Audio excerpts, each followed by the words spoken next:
Mychal, the big news is that the Cavaliers considered sitting LeBron, Kyrie Irving, and Kevin Love for this game. What message would that have sent to the Warriors?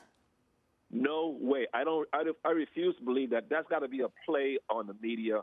This is a marquee event. This is the game that everybody has been waiting for outside of the Christmas rematch. There's no way that the Cavaliers or LeBron or Kyrie or Kevin Love would not play in this game tonight because they're such competitors.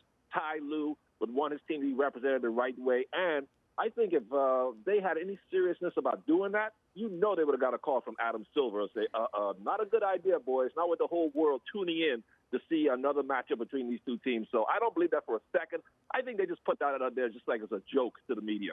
Or maybe playing some mind games, Mychal, because we also heard LeBron James this week saying he does not consider the Warriors a rivalry of the Cavs, a rival of the Cavs. Now, okay, if you're going to play these kind of mind games, does this type of stuff actually work on the opposition? No, he's just trying to downplay it. I don't know, maybe trying to play with the media again because this is a rivalry. They've met two straight times now in the finals, 1-1.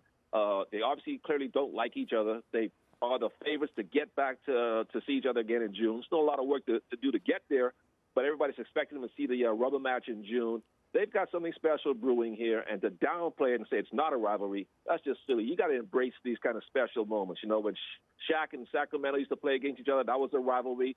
Shaq versus the Blazers, Kobe versus the Blazers, that was a rivalry. And of course, we all know about the Lakers and Celtics.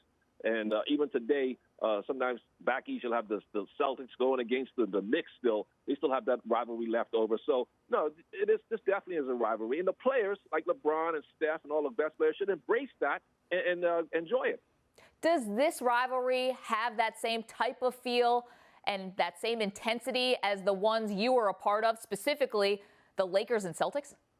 Yeah, I think it does. I think you can see that these two teams are really concentrating on each other, even though they try not to talk about it. But you can feel it when they get together on the court. They know they are the two favorites to win the title this year for the last 3 years. So, yeah, they definitely can feel it. I can sense it when I'm in the arena watching them. So this definitely is a rivalry. The players know it. For some reason, they don't want to publicly admit it. But we on the watching it, who follow the NBA, we can see it.